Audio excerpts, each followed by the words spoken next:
Please sir, help me to reach 1,000 subscriber. Come with me. You need to see this yourself. That's what the old security guard said, his voice low and uneasy, like the words tasted bitter coming out. I'd just finished paying for her groceries. My wife had stepped away for a quick phone call, nothing unusual, or so I thought. I followed the guard anyway. Something in his face made my chest tighten before I even knew why. We turned the corner near the dressing rooms. He pointed to a small monitor tucked in the back, showing a live feed from the store cameras, and there she was. My wife, 17 years married, 2 beautiful kids, the woman I built every plan around, leaning against the wall, laughing softly into the phone. Her free hand played with the ends of her hair the way she used to do when we were dating. Her voice slipped through the thin wall just loud enough to reach me. I told him it was the school calling. He's so easy. I stood frozen. The guard glanced at me, then looked away like he wished he could unsee it too. I figured you'd want to know, he said quietly. I nodded once. My hands stayed steady. I thanked him, walked back to the cart, loaded the bags into the car, and waited. When she came out, she was still smiling that same easy smile. She slid into the passenger seat, leaned over, and kissed my cheek. Sorry about that, she said lightly. Just school stuff. No problem, I told her. Everything good? She nodded, relaxed, glowing like nothing in the world was wrong.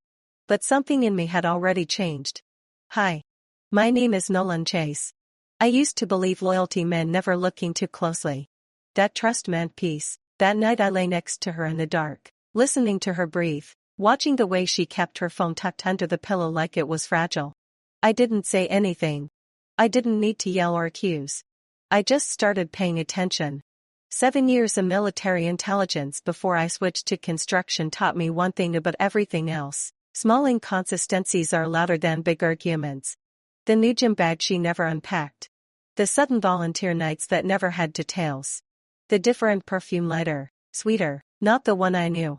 The phone she used to leave unlocked but now guarded like a secret. I didn't confront her. I started writing things down. Dates. Times. Excuses. Patterns. Then I reached out to an old friend who does digital forensics. 2 days later I had what I needed: deleted messages, voice notes, photos time-stamped to just minutes after that grocery store moment. One picture stopped me cold.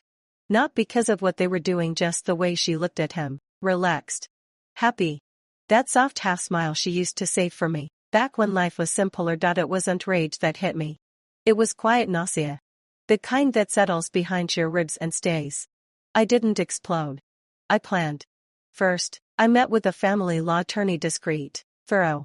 We built a timeline. Next, I spoke to our financial advisor about hidden transfers. Turns out she'd been moving small amounts from our joint account into a private card tied to a fake LLC. The LLC initials matched his name. I signed what needed signing.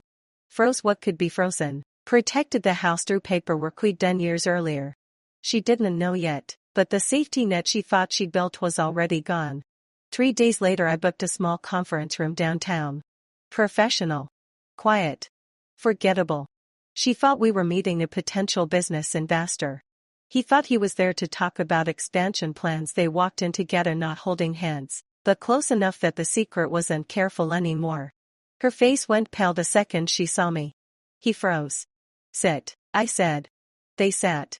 I slid one plain envelope across the table. Inside, bank records, message logs, photos, LLC documents, everything traced back. She didn't open it. I can explain, she whispered.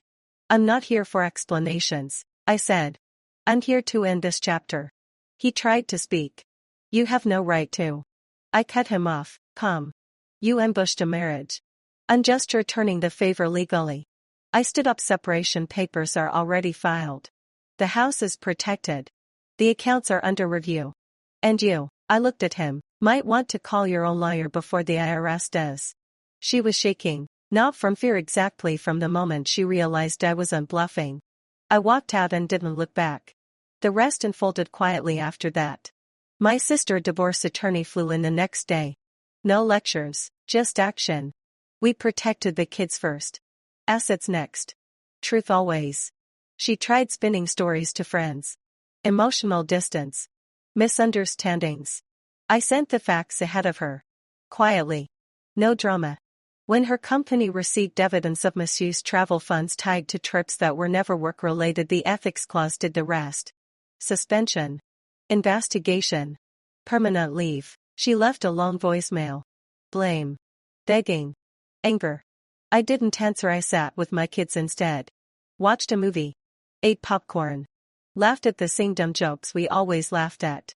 For the first time in months the room felt steady. Later she asked to meet. Just once. We sat in the same little cafe where we used to dream up names for our children. She looked tired. No makeup. No rings. I know I don't deserve kindness, she said softly. I didn't reply. I didn't think you'd find out, she added. Not because you're blind. Just because you trusted me. I nodded once. She slid an old photo across the table. Our wedding day. You can tear it up. Burn it.